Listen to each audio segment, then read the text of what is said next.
One boy of mixed race finds himself forced out of adolescence into adulthood, still never knowing if he's Black enough. This unresolved question of identity splits his mind and causes him to analyze and reanalyze everything he does and everything that's said by people around him. Eventually pushed so far, he falls off the edge of society into the hands of law enforcement. Now he must choose who he is before the world chooses for him. The book, Black Card, and you're listening to Lit Society. Let's get lit.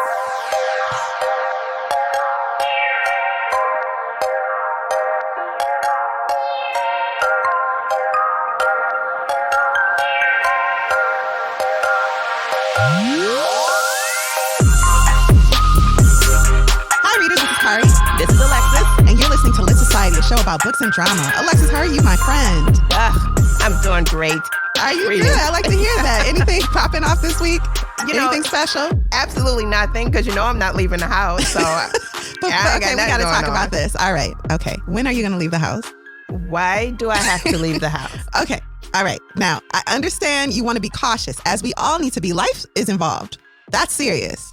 But we can't go to a picnic or nothing? I don't mind being outside. Yeah, let me know the place of being outside and I'll be outside. Yeah, no, outside. That makes sense.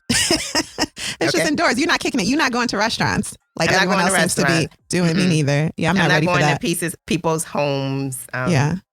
And my daughter wants to come and I'm like. Yeah, my mom said I can't come see her. And this was before Corona, so I don't know what her problem is. Just because I eat all her food and take all her money. I'm her child. Oh, shoot. I'd like to say that too, but then somebody's going to say that about me. So I have no comment there. You got a mama too. Exactly. I got to come from both ends, a mama and a child, Lord. No, I feel like you're being very responsible. Everyone's eager to take advantage of summer before it's over, and I get that. But again, life is involved. Like, how serious is it? So yeah. How about you? Did anything happen? I'm sorry. No, you're good. Nah, girl. No, I've been working from home a little bit. I heard, I don't know if I said this on the show, but I heard someone else mention we should stop calling it work from home and start calling it live at work. Because that's exactly what it feels like. Oh, my goodness. That's a good one. Oh, I know. Because you feel like, maybe I don't need a vacation because I've been working from home. No, I need a vacation. I need a break. Yep. At work, they sent out a notice and said, we get a weekly email and they said, y'all should take some vacations.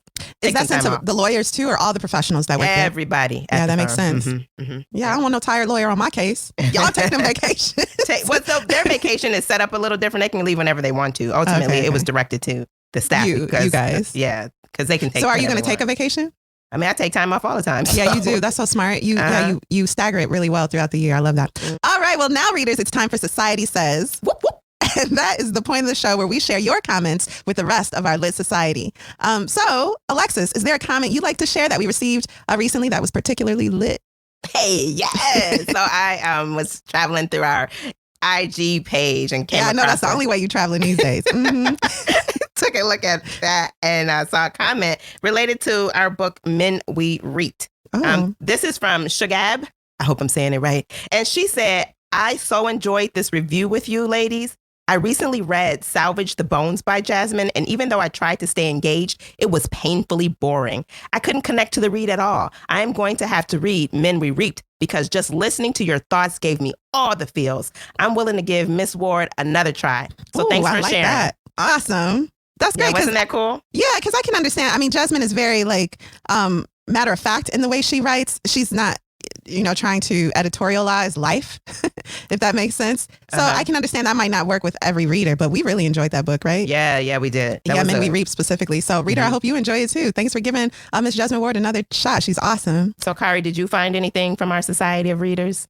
Yeah, actually, I'm going to go away from our friends, the readers, and go straight to the establishment because Apple Podcasts featured us in their list of bookish podcasts this week, last Sunday. Yeah, wow. So they sent out a tweet saying, we asked for your book podcast recommendations and you delivered. Thanks for helping us build a collection of bookish shows just in time for Book Lovers Day. And hashtag Book Lovers Day was last Sunday. So thank you, Apple. And thank you to everyone who mentioned us. That includes... Yes. Yeah, right. Colored Pages Book Club podcast. Black Chick Lit mentioned us. A few, if I don't remember your name off the top of my head, I'm so sorry. I mean, Rebel Women Lit. Thanks for mentioning us. We appreciate that. Yeah. That's a big deal. Yeah. So, and a lot of you guys, I mean, like we said, there's like a community forming around the show of people who read books, and you guys were already there before our podcast started. So we didn't make the community, but thank you for embracing us and allowing us. I mean, Rebel Women Lit, I feel like is always saying something good about us on the internet. So we love Rebel Women Lit, we love you. We feel so accepted. We finally got a click. It only took 25 years or however old I am. Well, Alexis, as you know, I've been trying to get us canceled for weeks because it's good for publicity. And I think I may have figured out how with this week's theme of the week. So each week, readers, we select a theme to discuss based on or inspired by the book that we're reading. So this week, the theme is, how do you know you're Black? Specifically, what makes a person Black American, i.e. Black? What do you think, Alexis? Ooh, what makes a person Black American? Mm-hmm. Is that like a thing? Oh, is it even a thing? I mean, how do I describe You're myself? in so much trouble with this. I'm enjoying it. Oh, yeah, you're eager. I knew that was your way of doing How do you it. describe yourself? You know, you never grew up eating, Black American foods. Are you even Black then? So I ask that about you every day. I grew up with that. I grew up with that. And I don't have shame. Right. Many times I have been asked that question. So how Not do I by me. describe myself? I don't know. What's the question again? I'm confused. So the question is nothing I said either. Don't include it. So the question is, how do you know you're Black? Specifically, what makes a person Black American? Can I bring in a so-called expert? Yes, please do. Help me define myself. Okay. Okay. So in his book, Who is Black? Retired professor of sociology at Illinois State University, F. James Davis wrote the following. And I thought he was very concise and economical in his definition. Readers, let us know what you think about this. He says, to be considered Black in the United States, not even half of one's ancestry must be African Black. But will 1/4 do, or 1/8 or less? The nation's answer to that question, who is Black, has long been that a Black person is any person with any known African Black ancestry. This definition reflects the long experience with slavery and later with Jim Crow segregation. Now, I'll insert here, he's talking about the one-drop rule. And that is that is like a ideology that has faded socially. So we don't necessarily, if your great grandmother was Black and everyone in your immediate family looks white, is part of white culture or their culture and does not identify with Black culture, then usually socially we won't identify those people as Black people. So his description has to do with a percentage of your parentage, right? Essentially, and how but recent that is that? percentage can be so small according to the one-drop rule. And this rule was needed to reinforce, first of all, slavery, and then later Jim Crow laws, and then to divide people up in some parts of the country as even colored Black or white. Right. These type of designations were completely made up. When you think of people like Frederick Douglass or people who were maybe had white fathers but Black mothers because of rape under slavery, frankly, those men were still considered Black, as we would consider them Black today. But if they had a great-great-grandmother during Jim Crow that their immediate society found out was Black, their family would be considered as colored. And then the society could build themselves up by pushing that family down. So when did he make that statement? When did he do that? He is referring to the one-drop rule, but he does apply it further. This book was written, I think, in the 90s. So it is to be for our time. Okay. But he continues, this American cultural definition of Blacks is taken for granted as readily by judges, affirmative action officers, Black protesters, as it is by the Ku Klux Klan. It should now be apparent that the definition of a Black person as one with any trace at all of Black African ancestry is inextricably woven into the history of the United States. It incorporates beliefs once used to justify slavery, like we said, and later used to buttress the caste-like system of Jim Crow, of segregation. Not only does the one-drop rule apply to no other group than American Blacks, but apparently the rule is unique in that it's found only in the United States and not in any other nation in the world. So, end quote. Now the takeaway from that. Being Black American means that you descend from a people killed or kidnapped by colonizers during America's slave trade, period. And this is where it gets murky. It means that if your parents and grandparents and their parents were born in Africa, but you were born in America, you are not Black American. You are African. It also means that if one of your parents were born in, let's say they were born in Ireland and their family is Irish, English, and Polish, but the other parent can trace their ancestry to a person forced to work under the American slave trade system, you are Black. And is that your definition? That's what that is my definition. And it's what I'm taking from this professor and, right, you did say the other accepted views of what defines Black people. And this is why this concept is nonsensical to most of the world, and with good reason, because if a person is born in the United States, but came from a family of Germans, they're white, but they also might identify as German American. And that makes sense. That's accepted. Here lies an innate, often discussed but still overlooked evil of the slave trade. It stripped an entire population of people from their mother tongue, faith, culture, music, for many, even a knowledge of which country their family came from. It brought them to a strange new world under harsh, oppressive, evil, demonic conditions. But it was here that these people formed a new culture, a new language, even new music and new expression. What they created was like an amalgamation of what they remembered from home and the beauty they were able to create while under the hand of unspeakable evil. So this combination formed a new culture entirely. this is a new group of people. And so much of what is American, like the way we prepare our food, even our music, our dance, would not exist if it wasn't for this specific group of people. But for decades, there was no name to identify them, no name given to their culture, to this new people, these slaves and their descendants. Black became popular in the civil rights movement, and it is how I identify myself. I don't consider myself really African American. I do consider myself Black American because my parents descended from those specific people. But when I tell Canadians, for example, that I'm Black, they respond like, oh yeah, no, but where are you from? You know what I mean? Yeah. Oh, sure. I've heard that said before. Yeah. This is an anomaly for the United States specifically, right. This type of designation. So yeah, I'm from those slaves that turned malevolence into opportunity. I am Black. And it doesn't mean that, for a lot of people, they feel like, well, how can you identify as Black? I've had hardship too. My people have suffered too. Why do you feel like you should receive a designation? This isn't about privilege of any type. It's the category used to define a specific group of people. And those definitions are in a way necessary for anthropological research, just basic stuff. Yeah. So listen, everyone has hardships. All people have had to overcome something. And, a balanced measure of pride in where we come from helps us see the value in other cultures. So Absolutely. I'm not trying to put anyone up above anyone else. Don't be mad at science, please, or, at cultural studies, please. It is also Don't true come for her, Terry Crews. It's also true. It's also true that, Black and brown people from all ethnic groups struggle with colorism and prejudice. And even within Black culture, yes. People struggle with colorisms. So, but the Black American experience is unique and often hard to understand for people. And I want to give some examples. There's a blogger you and I follow, and she posted a photo where she's allowing Italians in Italy to touch her hair. And this photo has set the internet on fire twice. Do you know what I'm referring to? Yes, I do. Yes, I do. And the comments under it are like, how can you let them people touch your hair? You're not a dog. Don't let people treat you like you don't have agency. Don't let them take your agency. And those feelings are justifiably very tied to the Black American experience, where people have grown up around you, where their family has grown up around you, and they either haven't cared enough to learn about your culture. Actually, no, that's just it. They haven't cared enough to learn about your culture. Period. But you, as the minority, have to know something about other cultures. Exactly. So feelings come with that. However, it is a specifically Black American type of, not to say that this doesn't happen to other cultures and other places, but Black Americans often feel like, don't touch my hair, because without asking me, especially because we often find people petting us in the street. Oh. And it's crazy. Yeah. But going to another country, have you ever had someone approach you wanting to touch your hair or skin? And how did you feel about that? Nothing stands out to me. I've had many experiences in other countries, but I don't think touching my hair was one of them. Probably, yeah, that one doesn't stand out to me. What stands out to you? Other approaches, of the physical kind. Oh, so inappropriate? Yes. Okay, so you have found people that's actually worse. Invading your personal bubble and touching your body. So yeah, no, that I completely understand. That goes against a respect for someone else's humanity. Yeah. So you don't see me as a person. Yeah. Yeah. And so wherever you are, if you don't want people touching you, that's all justified. But if you do travel to somewhere where they haven't seen people who look like you, maybe to an Asian country, or even in this case to a European one, and they ask you if you can touch your hair, that is not necessary. If they can touch your hair, that does not necessarily come with all the baggage it would come with here.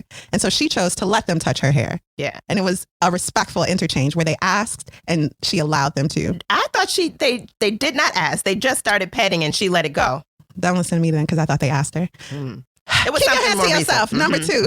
Yeah. Go ahead. Yeah, just in her recent post of it, she said it was floating the internet again, and she wanted to bring it to attention and she specified in her caption that they did not ask, but she decided that wasn't a battle she needed to fight at that moment. That's what I remember. And that was her personal choice. Right. Because everybody doesn't feel like that. I do not want to be pet. Yeah.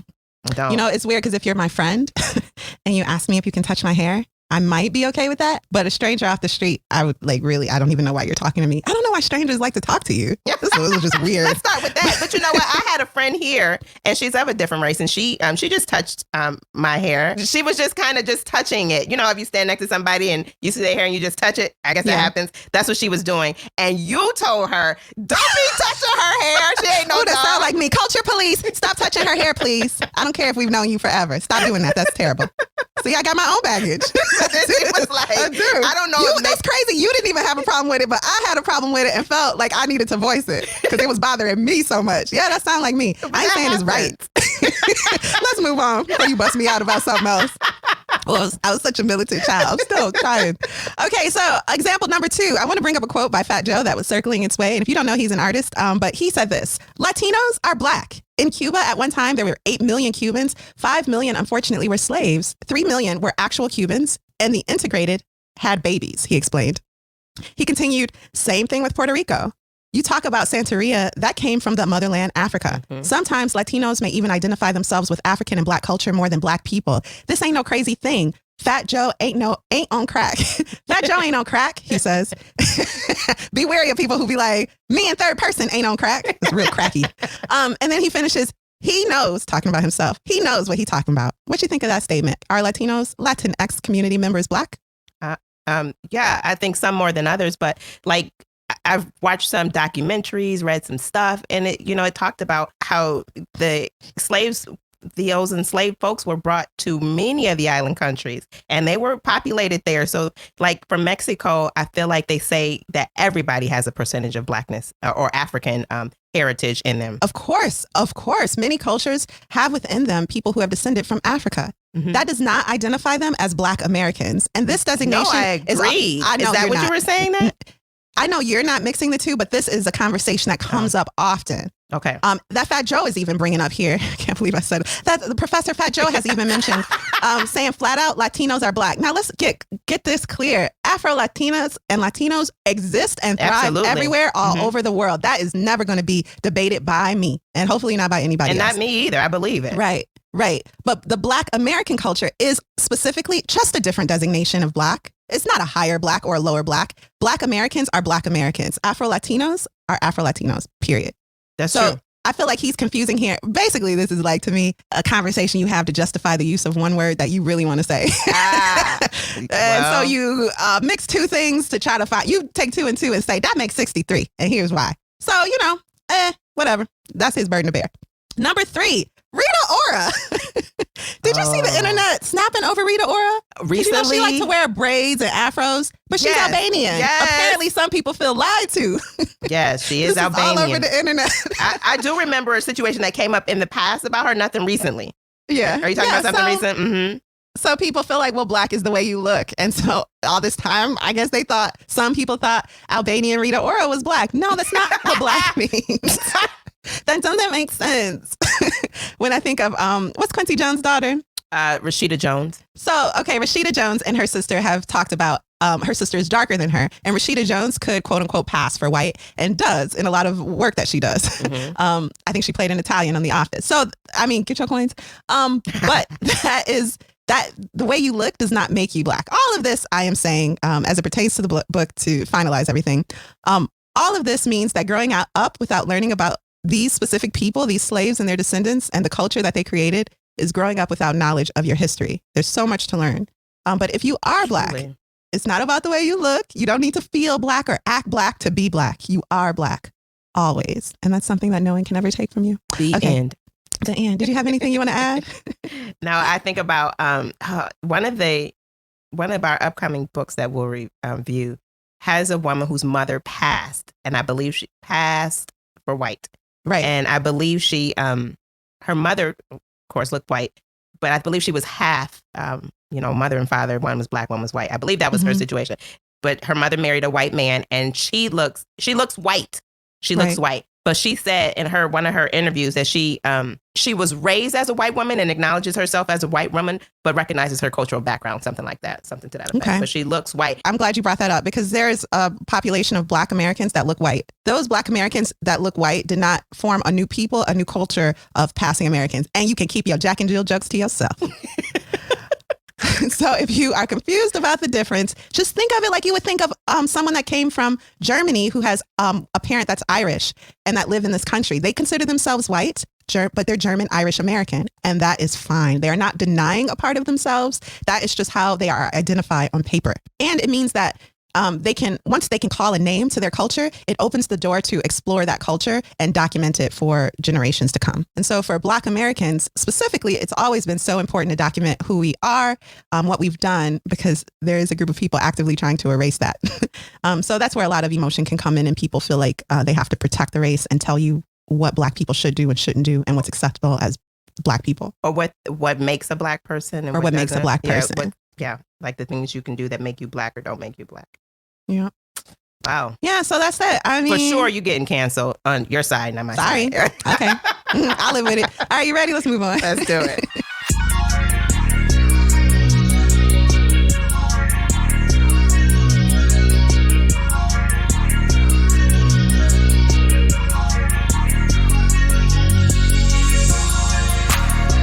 And we're back. Alexis. Yes. Can you give us some background on Chris Terry and perhaps his motivation for writing Blackheart? Let me just tell you, I couldn't find nothing about Chris Terry. He don't want to talk about himself, okay? That's what I found out. What I found was the same blurb over and over and over again. And let me tell you what it said. Born in 1979 to an African-American father and an Irish-American mother, Chris earned his BA from Virginia Commonwealth University and a creative writing Master of Fine Arts from Columbia College in Chicago. Whoop, whoop. I didn't even know that. Mm-hmm. His debut novel was Zero Fade and was named Best Book of the Year by Slate and Kirkus Review. Again, I saw that description about him on repeat, but I came across an article, let's see, Writers Who Cook, Lentil Soup Empowerment with Chris L. Terry. And this is from April 16th. I just made some yesterday. Oh, I enjoyed it too. up. Yeah, I'll send it to you. Okay. From April 16th of this year. And he mentions that when he was 18, he moved out of his parents' house into a crumbling Richmond house with 7 roommates. And his first step was to learn how to feed himself. He was a vegetarian with a $20 a week grocery budget. And he spent that on beans, grilled cheese fixins, and tater tots. And sometimes he would scrape some spinach from leftover in a pot. But so, it's so expensive to be a vegetarian. I'm surprised he made it $20 a week. Well, yeah. I mean, the stuff that it sounds like he was fixing wasn't part of that. That's kind of on the cheap end of food. Yeah. You know what I'm saying? Very much on the cheap end of food. So I didn't read the whole article, but he has his a recipe for lentil soup that I think he got from a cookbook. But so that's all the extra information. Girl, you scraping like he was scraping for food. You scraping for material. Exactly. So you don't know nothing about this man is what you're trying to say. I don't know nothing about this man. All right, Chris thanks. Terry, would you tell us a little bit about yourself, please? Yeah, Chris, write in if you're listening to the show. Please let us know. Who is you? Who is you? Okay. Tell me. Give me a little bit more than that paragraph that I've been seeing all over the internet. Well, Alexis, can you give us a brief, no spoiler synopsis of Blackheart, the book we're featuring today? A young man in a punk group struggles with his identity to be Black enough. With the help of his friend and mentor, Lucius, he learns to understand the world and how he fits in. So, Kari, what were your first thoughts? So when you recommended the book, I had never heard of the author, so I went into it blind, which I actually like to do. I think that's one of my favorite things about the show. Readers, if you don't know, the book that we're diving into, if I'm hosting the show, as I'm technically trying to do now, then that means Alexis chose the book and she's going to dive deep into it. If she's hosting, then I chose the book and I'm going to dive into it. So she chose this week's book and I would have never picked it up because I didn't know it existed. So yeah, I didn't have any thoughts about it. When I first started it though, I thought this is going to be a very, what's that author? Chuck Palahniuk. I thought, this is very Chuck Palahniuk-y. Well, I don't know who that is. Talking about. Okay, it don't matter. Okay, so what were your first thoughts of the book? So when I saw the cover, Blackheart, it took me back to my my high school years where my brother created a card for me. And I think it was a dipping card, something like that. I don't know. I'm a little older than you, so the time span was different. But it was like permission to dip in, a conversation. I like to show my card and dip in it. So my brother. So dip means like interrupt. Yeah. Or eavesdrop into, I can get into a conversation. So he made that card for me, and I remembered it. And so the black card book made me think of that. And so I read a little bit, and I'm like, oh, okay, I just want to see what it's about. And so one of my friends gave me her books to take back to the library. I think I mentioned this last week. And it was in there. And so I saw it. I was like, well, I'll give it a try. So what, did you take it back to the library and renewed it? No. Or took it out for yourself? I took it out for myself. I was about to say, did you just never take it back to the library? Correct. I have never taken the book back to the library. I am reading it. So does she have fees now? Or no, fees don't really she don't exist? have fees. They just automatically renewed it because, we're trying to protect ourselves. They know everybody ain't going out. So. Okay, cool. So it's mine. Well, thank you. Okay, Alexis. Well, thank you for that. Now, if you are ready for a spoiler-filled, spoiler alert, deep dive into Black Card, take it away, Alexis. Okay, let me just start by saying I'm not ready, but I'll get started, okay? Prologue, fall 1997. Our narrator, who we never learn his name, and you like it, I don't like it if I got to write about it. That's all I got to say. Yeah, I was telling you, I like when because I got to the end of the book and didn't even notice he didn't give his name. Exactly. I was like, wait, what did this man's name, though? Anyway, so our narrator's in like the 10th grade, and he's reviewing like visual proof of his blackness with his friend Lucius before being given a black card. And after a series of events that stand as proof of his blackness, for instance, making a basketball shot and giving daps to another player, laughing without showing his teeth, and being told he's not understood by a white friend because he used the word axe instead of ask. Ask. That is okay. Axe instead of ask. Our narrator grew up around white folks in the suburbs, somewhere north. Then he moved to an area where there were more black people. And Lucius tells our narrator that he's come a long way because he stopped being teased by the basketball players in his history class for asking why they called each other shorty. Yeah, so he's taken from this predominantly white environment. And then are you talking about when his dad loses his job? Yep. Mm-hmm. They have to move to a predominantly black environment. And he's like a fish out of water. And he is supposed to be black, but he doesn't identify with black culture at all, even though he wants to. Yeah, he wants to, in fact, desperately. So him receiving the black card is truly a big deal. And so, so Lucius takes out of his pocket a black card and hands it to him. And like it's black and gold. Yes. And it was laminated and everything. Okay. It was laminated. All right. I had a laminated card. Anyway, so yeah, he takes out this black and gold card and hands it to him. And it's official. He's black. He's got it. That's all it takes. That's all it takes.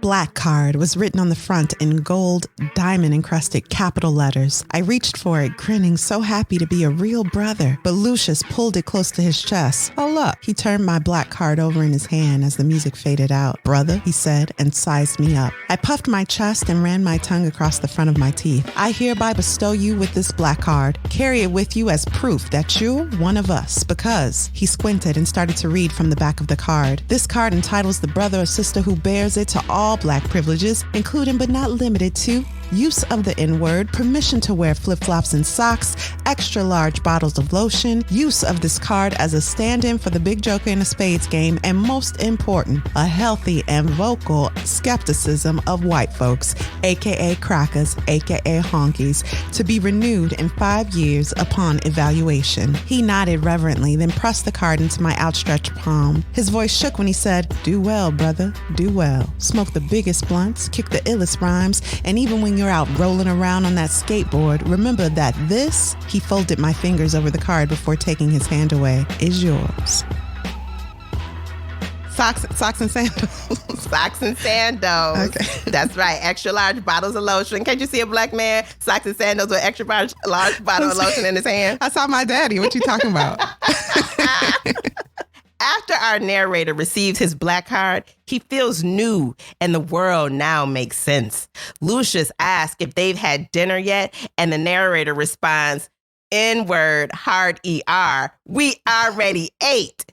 Lucius immediately corrects him and said, it's N with an A, not N hard ER. I already hate this, okay? We don't say it like that. This immediately reminds our narrator of times that he was scared to say the wrong thing around Black people, which he felt proved he didn't belong. In addition to that, he liked rock music. He didn't go to church. Lucius warned him, maybe I was too quick in giving you this card. You got it now, but you got to maintain it. Part 1, losing the Black card. We're now in the summer of 2002. Our narrator is 21 and is in a punk band called Paper Fire. And he's on his way, along with his white bandmates, to a gig in Wilmington, North Carolina. Our narrator has a Black father and a white mother. Lately, he felt like he was missing out on something, so he started kind of soaking up Black culture. So again, they're riding along and they're having this in-car conversation about various things related to Black people. And so he's the only Black friend in a group of white friends. Correct. And when they see him staring off in the back to the back of the car, they're like, what you doing, Black stuff? Which is like their inside joke. And he's like, should I even laugh about it? I'm so sick of this joke. And then this conversation begins where he's trying to pick his battles, but in his world, there are so many opportunities for battle that he doesn't know when to object. Yeah. And then this conversation starts. Right. And so that's when the fancy car pulls up alongside them, matching the car's speed, like the high-speed chase on TV. When the van door opens up and Lucius exits the fancy car and jumps into the van, and then he stands up for our narrator and says, what did you just say, Saltine? And Russell, which is one of his bandmates and also his roommate, apologizes, and the narrator tries to smooth things over by saying, just kind of calming what Lucius had just said. He's just trying to, not to overdo it. He felt like Lucius maybe came on a little hard. The narrator has never dated a Black woman, but he's crushing on a woman named Mona, who is a Black hippie. She has dreadlocks. She listens to folk music, and she works with Russell and the narrator at their day job, which is a coffee shop. And the narrator is really comfortable around Black hippies because they remind him of his parents and kind of put him at ease. His dad. Yeah. Our narrator has full lips, a broad nose, and cinnamon-colored hair. Black people can tell he's Black, but when white people see his green eyes and freckles, they assume he's white and try to place him with what he calls the "you look like" game. And then most commonly, he's said to look like Kid from Kid and Play, Justin Timberlake, Lenny Kravitz, and then Which, also, come on. You wish, but go ahead. Even he said that. And then even some random light-skinned guy they met or know.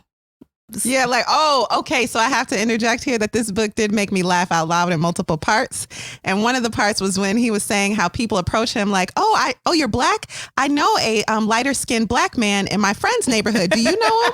And he's like all the high yellow Negroes got together and formed a community and we all just know each other. No, I don't know him.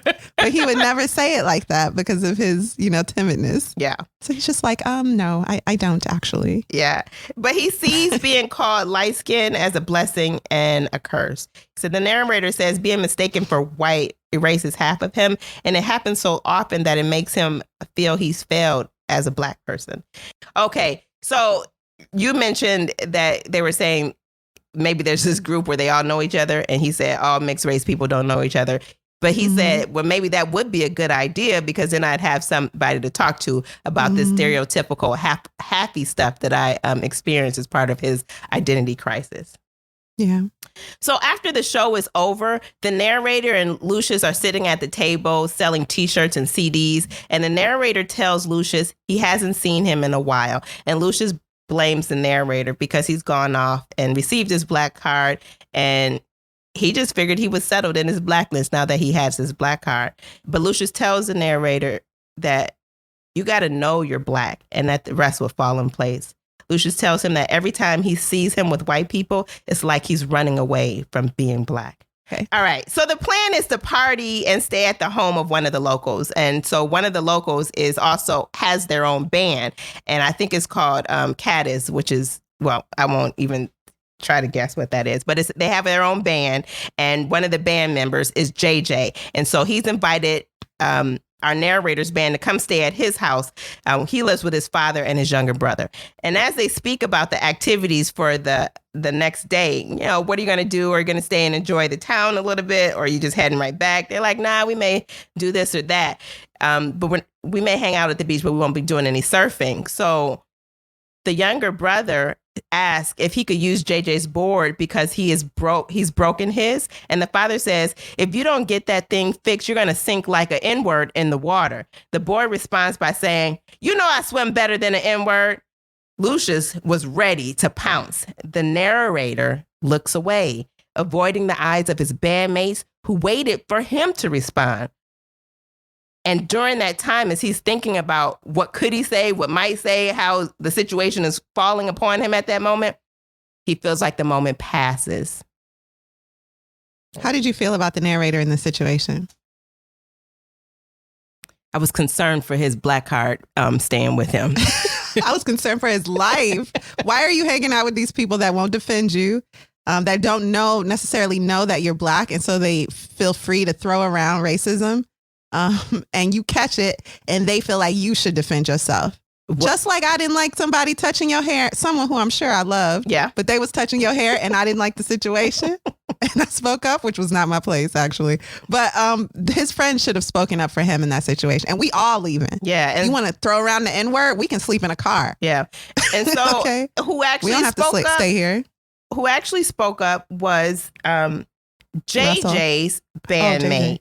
And his name was Tim. And he said, I know a bar. That's all he said. And they got up and left.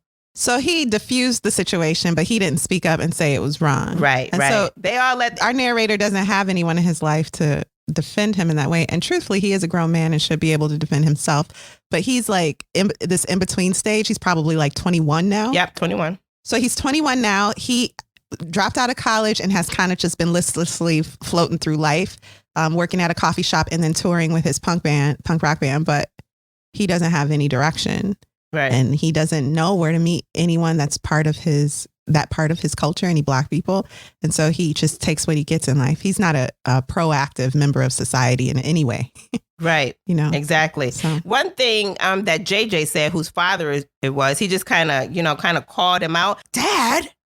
Yeah, he was embarrassed. Yeah, by what his father was saying, because it was clear then that it was okay to use that at home.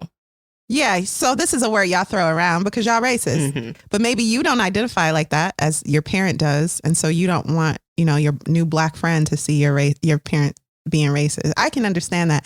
Actually, I was judgmental of everyone in the situation.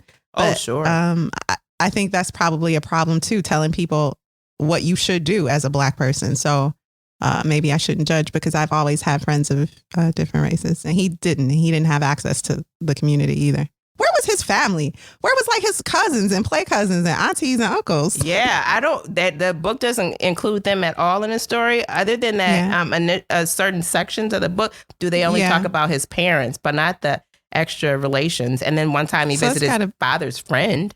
Right. So that's got to be a lonely way to grow up. But go ahead. A lonely way, at least for that part of you. Oh, yeah. If that makes sense. Well, sure, because this man was struggling with his blackness. Yes. So they leave there. They go to the bar and they arrive at the bar. And Lucius pulls the narrator aside to kind of charge him up about his inaction in the backyard. And the narrator explains he did not know what to do. And then he asks, what should he have done? He asked Lucius, what should he have done? Lucius told him, just hand over the card. Hand it over. I don't even want to talk about it. Just give me a black card. Exactly. You lost it in that moment. It's over. It's over. Your blackness is done. The narrator knew that every other chance he'd blown before this day had led up to this moment. The narrator heads to the bar, and it's karaoke night at a country bar. So at this point, he feels defeated because he's lost his black card and is determined to get it back. So the narrator tries to think of how he could turn this all-white country bar experience into a black experience. In the bar, Russell says So those people were real hicks, huh? The narrator says, "You mean racist?" without coding that moment with nervous laughter, as he typically does. And he lingers in that pause from Russell that essentially makes Russell uncomfortable. He's now identifying himself as an angry ex-Black man. Because his black heart was taken. Because his black heart was taken. The narrator asks Russell what he should have done, to which Russell says, "Hey, hicks are hicks. What will telling them that they're racist going to do?" The narrator regrets not asking Russell what he should have done. What Russell should have done. Instead of what should I have done, what should you have done, exactly. My friend, my so-called friend. Yeah. So Mason, who is our narrator's roommate and bandmate, and he walks up and he says, "We might as well enjoy something tonight." He decides to, since it's karaoke night, he looks through the book to see what he can perform. Again, he's trying to turn this white bar into a Black experience. So he decides on Run DMC's It's Tricky for karaoke. So he does an amazing job. The crowd loves it. He's like, "Oh, I should get my Black card back." Because I can sing 80s hip hop. Yeah, but he said he couldn't get too excited because people might think he never does that. He actually doesn't do that all the time. So the people are so excited. So a couple women come up to him and is like, "Hey, we got another song for you. You got to do this with us because we love it. We think you did such a great job. Let's do Baby Got Back. Let's do Baby Got Back." And then another song. So they get up and do Baby Got Back, and he enjoys that, and the crowd enjoys that. And then they want to sign him up for another song. So he's really feeling good about himself. And so then this couple walks up to him and invites him to stay at their house for the evening. But Mason decides it's time to go. I thought that was actually a little weird. I don't know. What about you? So the thing is, the tension in this scene is hard to explain if you've never been the minority in a situation. So there's a thing about Black people in white spaces and safety. Yes, our narrator is rapping along to Sir Mix-a-Lot on the stage while these women grind on him. But truthfully, he didn't want to rap the song. They chose it for him because he rapped the first one so well. And they're like, "We have a Black guy in here. We didn't know you were Black. Now that we know you're Black, let's do Black stuff. And we're going to grind on you while you rap." And so he's like, and they're grinding on me off beat. And first of all, I don't want to do this, but I'm not strong enough to say no. Yeah. And you hitting my knees. He's like the back of his knees. So this is weird. But then also, like, where's your husband? Where is your husband? If your husband came in right now and saw this, would I be dead? He is super uncomfortable. And then that couple is soliciting him. Yes. They are. So it is a white couple, and they want him to stay with them because they are propositioning him. So he is in a situation where no one is there to defend him, and he's not strong enough to defend himself, and he's being used as a puppet, sing and dance, and then, maybe even more. So he's like, yeah, I'm ready to go. Yeah. So as soon as Mason says, "Let's go," he's like walked away. Okay, bye now. And he's not in a cosmopolitan area where you might think, why don't he just get an Uber and go home? He's broke, like really broke. Yeah. He doesn't live with his parents. And then they're in the South, and you can get kind of miles and miles in between civilization.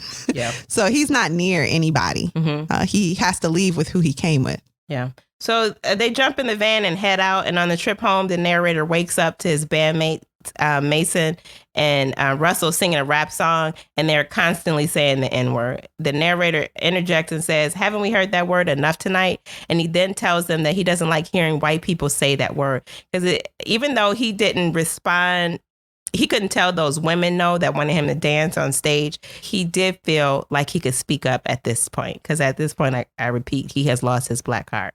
And he is. He's with his friends. Mm-hmm. So he feels freer to tell them, I don't like that. Yeah. I don't like when y'all say the N-word, even to music. You too happy saying it. Yeah. It's like you put the song on just so you could say it. Yeah. He's like, he's never drawn this line with his white bandmates before, because he's always scared that Russell is going to say, "Dude, but you're half white." Yeah. He asks his bandmates if they ever heard him using the word. And they respond, "It's on the radio." He said, "I don't care. You sound too happy saying it." He exits the vehicle, and he's hoped he's done enough to get his Black card back. But Lucius is like, "Not today." Part 2, childhood memories. The narrator reminisces on his childhood. He went to school with predominantly white students. Most of the black students were part of a program where they were bused into school. His white friends would ask him if he was a part of that program, even though they knew his dad dropped him off every day. He lived in a neighborhood. He went to their parties. With them. He played soccer with them. He was in their lives as their friend, but yet and still they asked him, was he a part of this program where you get bussed in? When he started skipping class with these 2 black students, the white teacher told him, people will judge you by who you hang around. People notice these things. So that was immediately pointed out to him. His first introduction to the word wigger was a boy named John Donahue. And this, I believe, was in his high school years. And he was described as acting black. And our narrator was excited to kind of finally hear this word because he felt like it applied to him, a white person who acts black. His white skater friend at the time said so confused. It didn't apply to him because he didn't act black. And this is about the same time that he met Lucius, his first fall in Richmond. Lucius served as his way of blacking up. Shortly thereafter, he joined his first punk band, and his skater friend took him to a punk show, and he could forget everything else. Yeah, he loves the punk rock scene because he didn't feel like he had to pose. Yep. He could just be who he was. Yep. So Lucius would come along to the shows and kind of linger in the back. And then he would also start to see less of Lucius. When he would see Lucius would kind of clown him for trying to sidestep race. Our narrator, as we mentioned earlier, dropped out of college because he felt like playing music with his friends.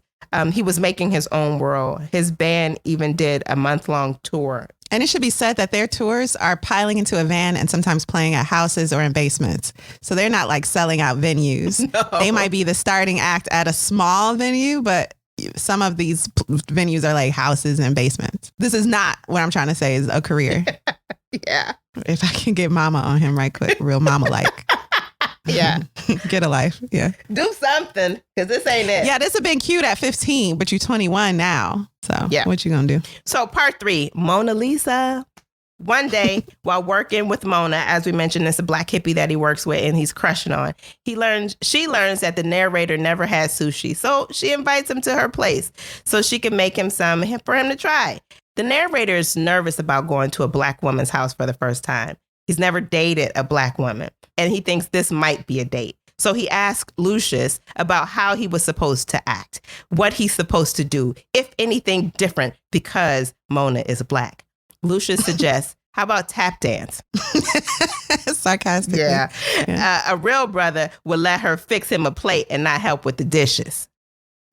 And not sarcastically, he says that. Yeah. So these are the kind of suggestions he's getting. But again, that tap dancing was sarcasm. The narrator felt like he was on his way to getting his black card back because now he's, He going to a sister house. That's all you got to do. Mm-hmm.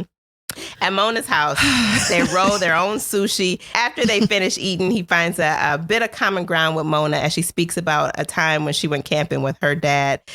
This helps him loosen up a little bit. He then offers to help with the dishes, and she says, nah, don't worry about it. And they head into the living room and to be leisure and also smoke.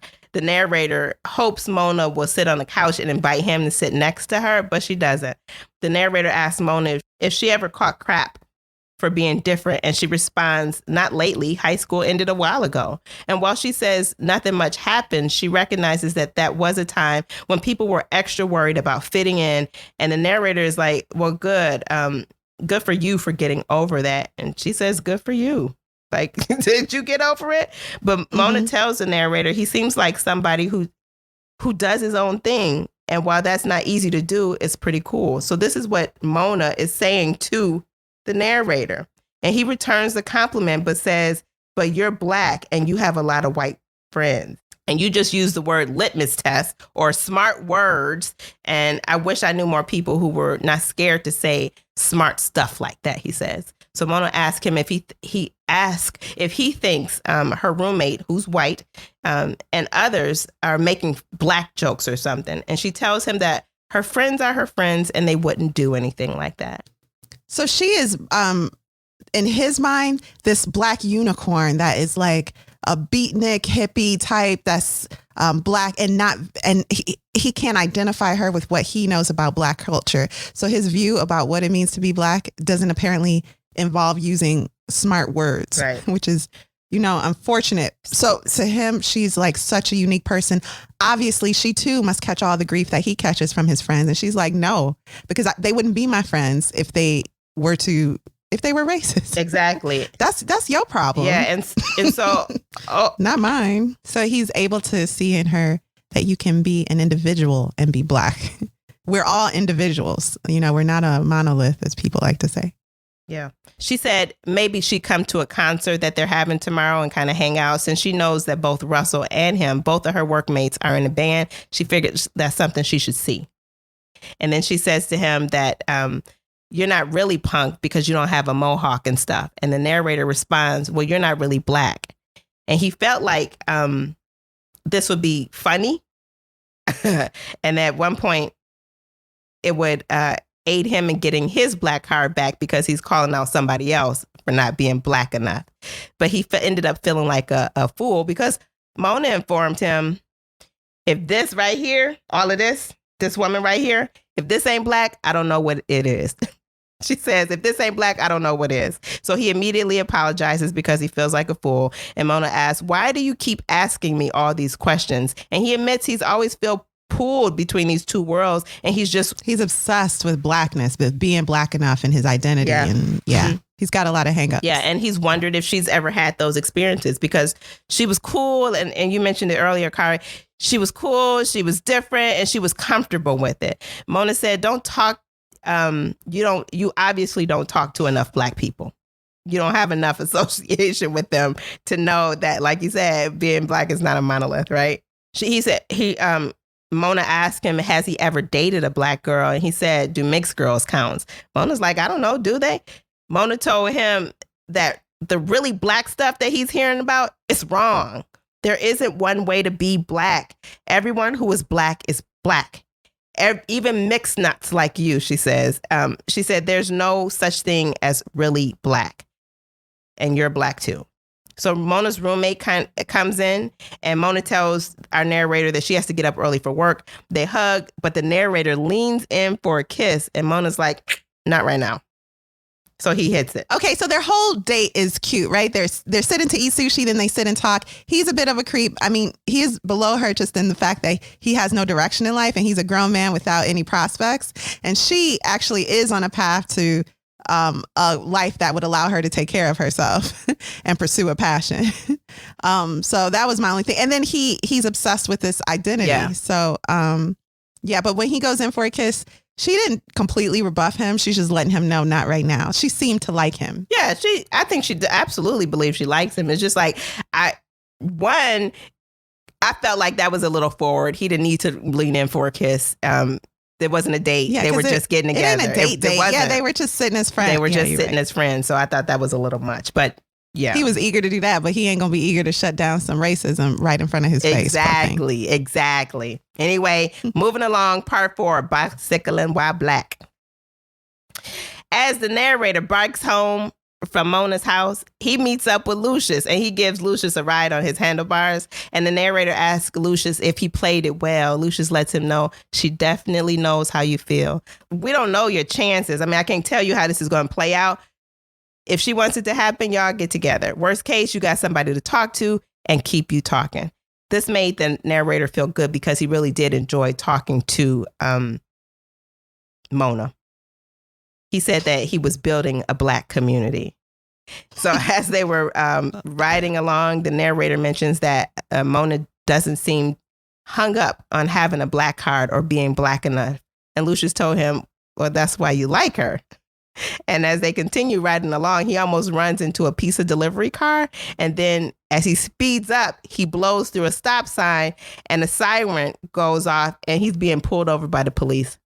As he stops and kind of pulls over because he's thinking the police are coming for somebody else, he pulls over and he comes to a stop. Lucius flies off the handlebars and then runs into the darkness.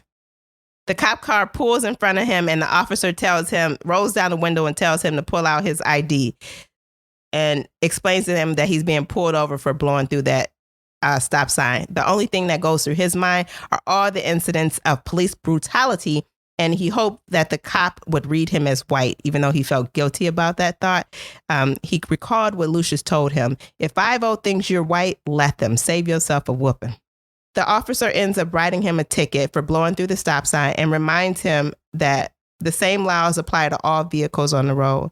And so when the narrator tries to snatch the ticket from him, he misses, and the officer feels like he's drunk. So he wants him to step off the bike and take a breathalyzer test. So he takes the breathalyzer, and the cops decide that he can't be on the street because he needs to sleep it off. I think he had like a beer. 2 at Mona's house. Maybe a beer 2 and beers. a half. Okay. But the officer puts him in the car. He doesn't pat him down or anything. He just throws him in the car. He still has his phone on him, and he leaves his bike behind. And he's like, what about my bike? Listen, the officer told him he can't have it. He left it on the street, and he backed into his bike and drove off. The officer put him in the car. While he's in the car, he recognizes the driver as John Donahue, the kid that was called a wigger in high school. And he asked him to let him off for high school's sake, but John ignores him. He still has his phone, so he texts Mason, his roommate and bandmate, and asks him to come pick up the bike from the location. But don't call him because he's in the back of a cop car.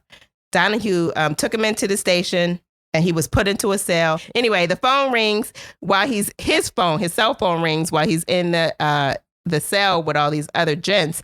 And he tries to answer it quickly because he's kind of startled by it, and his wallet flies. And then the cellmates try to grab his phone so they can make phone calls for their own cells. And so he's trying to fight them off. And then the officers come up to the cell and threaten all of them with being tased. And they see his phone and ask him how he got that contraband in. And they pull him out to an interrogation room. And he tells them that Donahue brought him in there, never searched him, and his wallet is back in the cell. And he's released in the morning. When they come back, they give him his cell phone and wallet. He decides that instead of going home and sleep it off, he's going to go to the coffee shop and see Mona before he heads to the coffee shop. He goes to see if his bike is there, and it turns out it's not there. Part 5, Mona, Part 2. When he arrives at the coffee shop, he's hoping to see Mona, but Mona's not there. Instead, he sees Russell. Russell tells him someone broke into Mona's apartment and tried to assault her, but she was able to get him off of her, and the guy stabbed her before he ran away. He thought Russell was joking, but Russell explained that Mona called from the hospital at 4 a.m. Russell said, "You were over there last night." And the narrator was like, "Well, yeah, I left at 10 and I didn't see anything." Russell reminded the narrator that there was a show that evening. And while he was telling them about the show, the narrator was thinking about the best way to communicate with Mona to try to check and see if she was okay. He didn't want to be too forward, but he wanted to reach out to her. So he decides to text her, but then he realizes that he really should have called her, but he's still worried about overkill. So he had so many hangups that prevented him from doing anything other than texting. The narrator heads home, calls the police to report his stolen bike, and then is about to smoke when Lucius stops over. And the narrator asks, "What kind of friends run off when a friend is in a bind?" And Lucius is like, "I wouldn't have been of no help with the police, no how." So Mason comes home while our narrator and Lucius is there, and Mason tells Mason what happened. And Mason said he did try to get the bike, but it wasn't there when he got there. And the narrator doesn't seem to believe Mason. Remember. Did you believe him? No, I didn't believe him. Did you? Yeah, no, not at all. I don't think he even tried to go get that. Mm-mm. Mason reminds him that there's a house show later that night. And so he's got a lot of stuff on his mind. Our narrator does. He's thinking about what happened to Mona. So he's drinking, right? So he's drinking with his friends, and, he still has his hangups with his identity. And he's drinking a lot. And he's drinking so much that when it's time for his band to perform, he doesn't perform well. In fact, he breaks a string on his guitar. He trips over chords. He tumbles into his amp. I think he bumped into the drums too. He's a mess. Then he ends up vomiting. The next few days, a couple of Black friends of Mona come to meet her at the coffee shop. And when Mona arrives, she thanks Russell for coming to visit her. And our narrator kind of overhears that Russell has gone to visit Mona and he feels some type of way. Mona asks the narrator to speak to the police because she's given them her number. They got some questions for him. So he goes to talk to the police, and as he's sitting there, it becomes clear that it's possible that Mona may imply that he has something to do with it. So he starts to feel uncomfortable, and they ask for a DNA sample just as a process of elimination. So the narrator begins to question. He's like, I didn't do this, right? And they say, why would you say that? And he says, because you're asking me more questions about where I was than about what I saw. And they tell him they'll be in touch. Part 6, Flash Black. So he does, submit to a DNA test. 2 lessons, kids. Don't talk to the police without a lawyer present, and never submit a sample of your DNA without the advice of your lawyer. Correct. That's all. I know you just want to help because you didn't do anything. He felt like I didn't do anything, and I just want to help them find who caught so-and-so. Right. Listen, just get a lawyer. Just call a lawyer. Part 6, Flash Black. The narrator takes us back to a time when he got in trouble for skateboarding. He got in trouble for skateboarding in a parking lot, and he was brought home by the cops. His dad was mad at the cops, and he said, are they charging him with anything or giving him a ticket for anything? And once they said no, he was like, well, thank you. Okay, bye. Part 7, Mona Lisa, Part 3. The narrator worked with Mona 2 days after he spoke to the cops. I think he felt like she was avoiding him. He told her that he spoke to the police. She thanked him and asked if they said anything about what they were looking for. And she said just what I told him. After a brief interruption, she told him what happened that night and explained how Bree had called 911 and that they came and took her to the hospital. And she stayed in the hospital one night and then went to her parents. The narrator asked what the perp looked like, and Mona admitted that because he was on her mind, the narrator was on her mind, she may have given the police a description that sounded like him.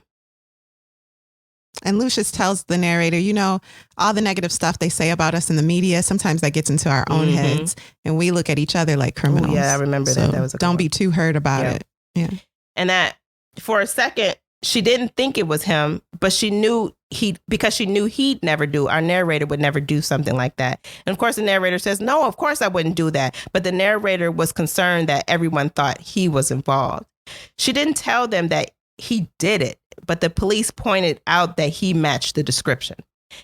And she doesn't seem 100% sure in her heart that it wasn't him. So she is avoiding his eyes and nervous around him and, all that stuff, which no doubt hurts him because this was a girl he has a crush on.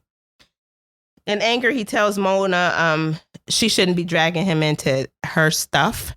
And Mona, however, says, how would I know? You come to my house, you try to kiss me, you leave a few hours later, and somebody tries to attack me. Then you send me a text message when I'm in the hospital, but I got a guy like Russell who comes to visit me. How am I supposed to think you're the good guy?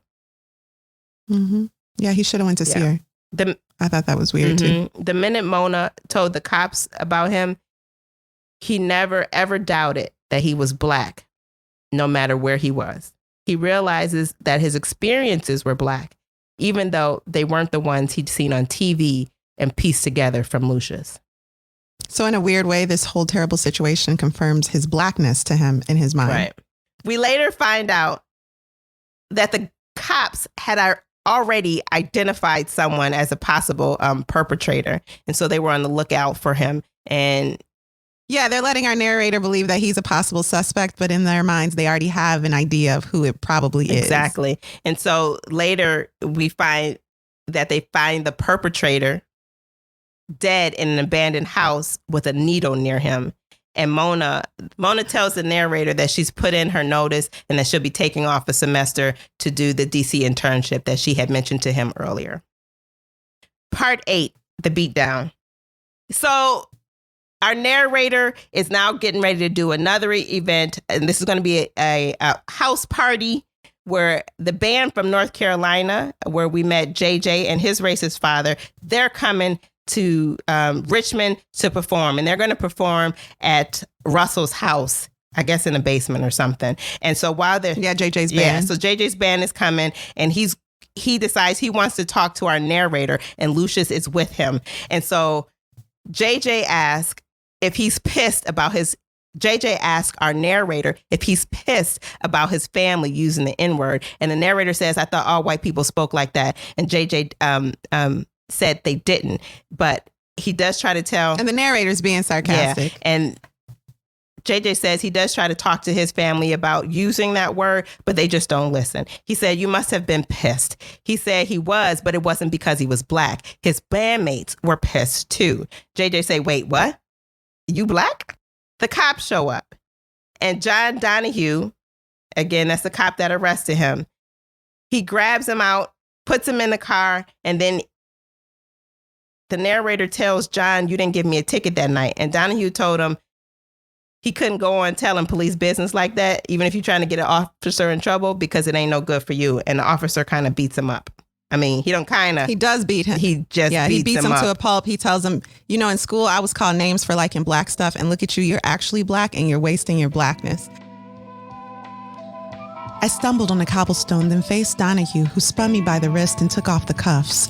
The park was empty and quiet, save for the hum of the cruiser's engine behind me and the crunch of my sneaker in the pebbles as I turned back around. Streetlights sprinkled through the trees, casting the bottom half of Donahue's face in yellowish light as he reached for his belt and I flinched. No bang, no pain. He pulled off his holster and dropped it, and the cuffs on the car trunk. I waited for him to speak as he stepped back to me. He shifted his weight, then a white fist appeared in the dark a foot from my face. Stars dripped from the night, and my tailbone found an extra pointy rock to land on. It happened so fast that heat, snot, and tears were still rushing to my cheek and eye when he said, "Get up."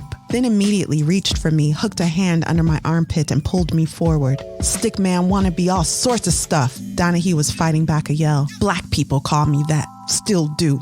My balance was off. A fist I never saw crushed into my gut.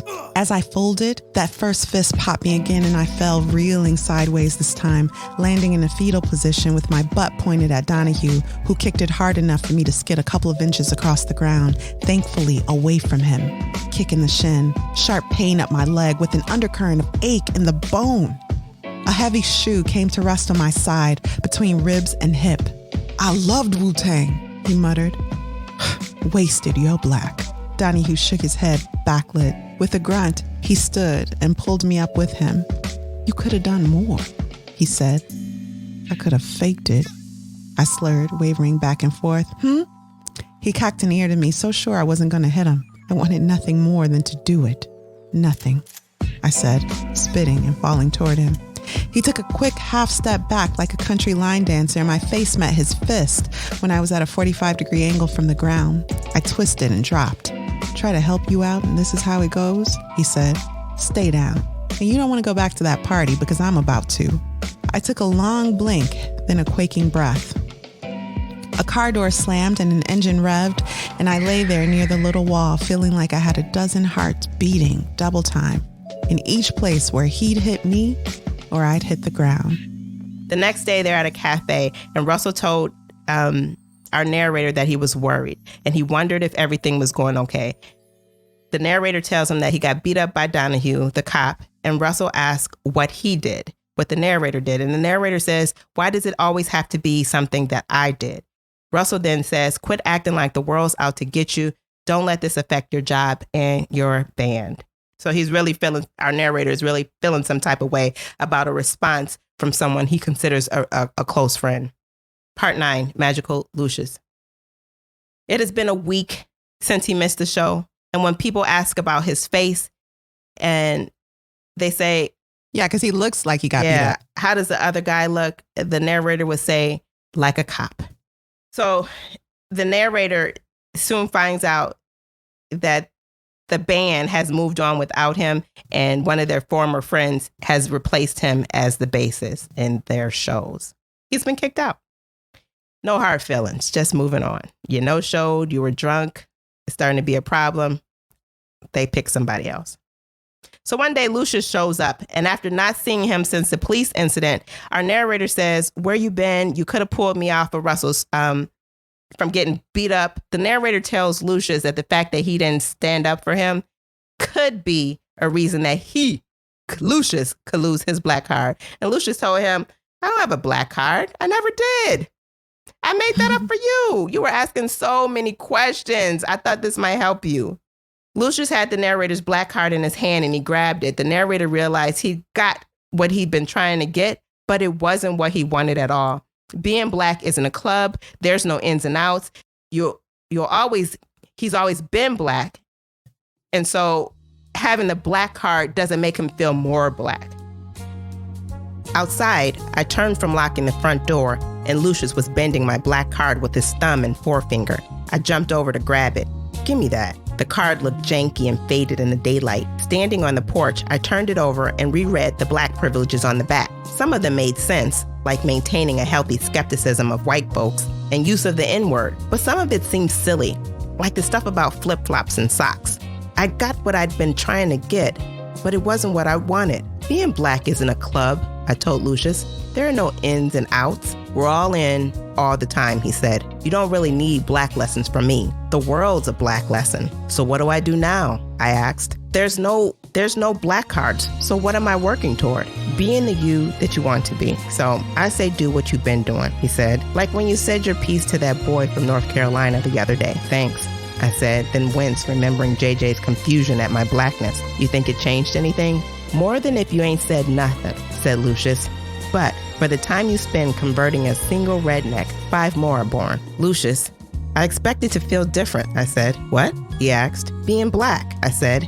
You always been black. Why would that feel different now? He asked. White people want you to think it feels different because they think it would. That's how they justify treating us worse. You're you. Only thing that should feel different is that you're always kind of mad. Why didn't you tell me this a few years ago? Could have saved me some grief. You needed to figure it out for yourself, Lucius said. You weren't there yet. We weren't talking like this back then.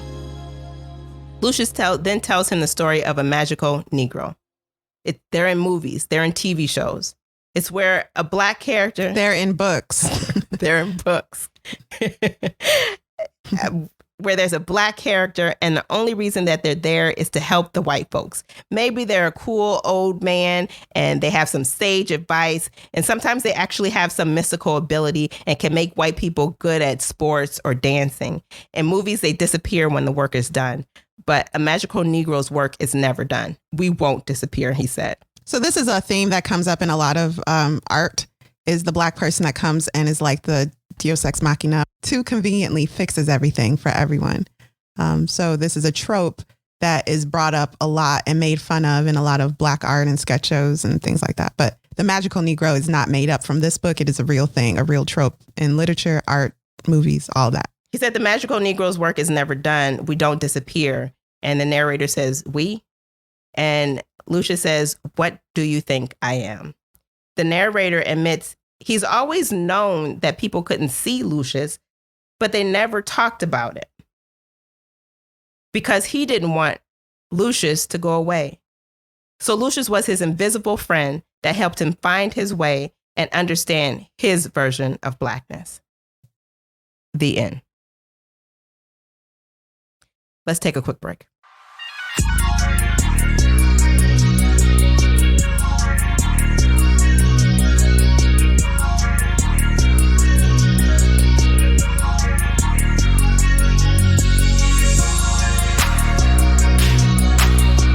Okay, Kari, so I got through that one. I sure appreciate your help, but what's your final verdict? Would you recommend this book? Okay, so I didn't feel like reading a book about the tragic mixed child, which is another theme that's brought up in our culture a lot. And I didn't feel like reading about what it means to be black so much and all the issues that this boy carried because he never was able to identify with his culture, and he always wanted to be Black enough and never felt Black enough. I just didn't feel like it. But as I forced myself through it, toward the middle of the book, I was really seeing the validity in this experience, and how I'm sure there are a lot of people who, not just mixed people or Black people, but even white people who just don't feel like they identify with their culture. They don't feel enough. And that can come from people of that culture, gatekeepers, telling you this is how you're supposed to act if you're part of our culture. And if you don't act this way, then you're not really a part of our culture. So the end moral of the story, I appreciated being, no, you are what you are. And in the end, he's like, you know what?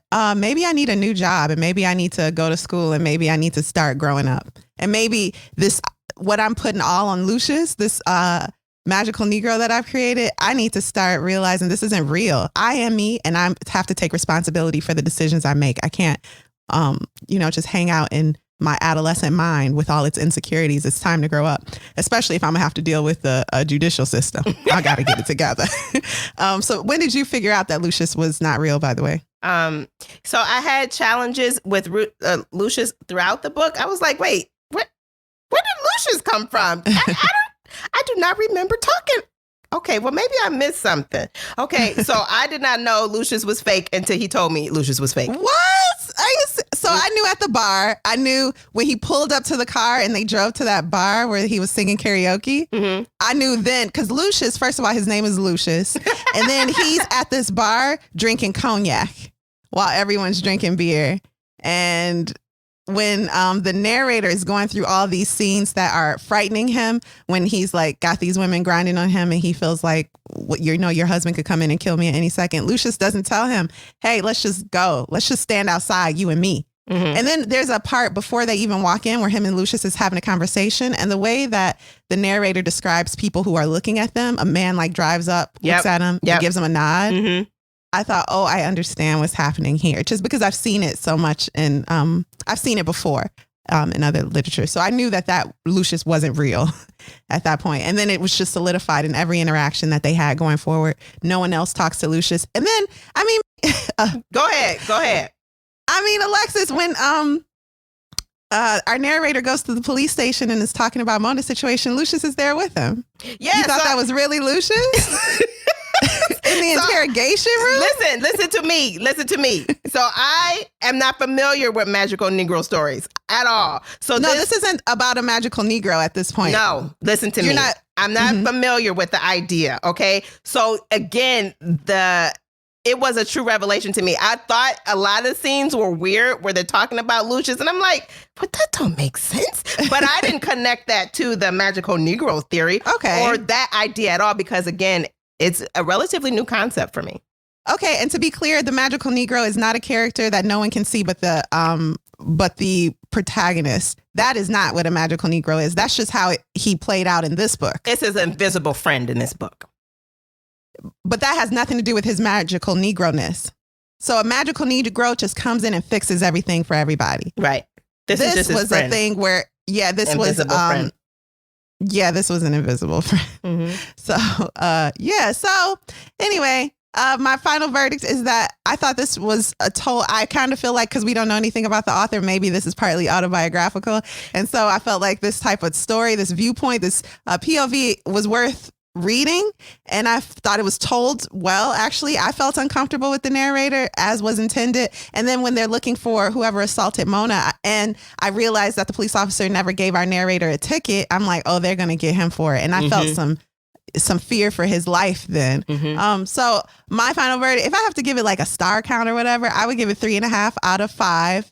Closer to 4. So 3.75. I enjoyed reading this book. It made me laugh out loud in a lot of parts. There's some dark humor there that's done really well. I thought, even though I knew right away, basically that Lucius wasn't real, that wasn't the twist. So it didn't spoil anything for me. That was kind of like the point in the story, for you to know he wasn't real, and that he was putting all these Black stereotypes onto this fake character that he carried way past adolescence, far longer than he should have. Mm-hmm. And that makes you feel some sorrow for the narrator too, which was the point, I think, of the author's point. So final verdict, yes, I enjoyed it, and I would recommend it to some. Now there is language, so I wouldn't recommend it to everyone, but I could see the validity in this storytelling, this point of view. What about you? What's your final verdict, and would you recommend this book?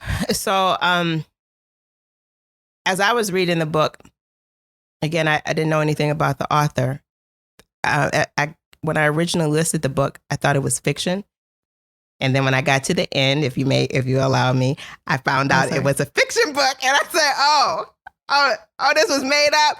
Okay, well, listen, this sounds like it's about him. I'm going to go with that. And this is our author's real story because it is based on his life. It does say that. I did read that this is based on his life. So I'm just going to go with that. So I did enjoy reading it. The language was harsh, I felt like, for myself. And I would not recommend it to everybody I know, but it is a book I would recommend to some. All right. So what are we reading next week, Alexis? Dapper Dan's Maid in Harlem. That's right. Thank you for listening to Lit Society, readers. We'll see you next Thursday. Lit Society is brought to you by Alexis Honoria and Kari Herrera. Support the cause by leaving a 5-star review for our show on Apple Podcasts, along with a comment about why you absolutely love us. Love us. We love y'all too. If you've enjoyed what you've just heard, tell a friend about Lit Society. Visit litsocietypod.com for show notes, this month's book list, and to sign up for our amazing free newsletter. And until next time, read something.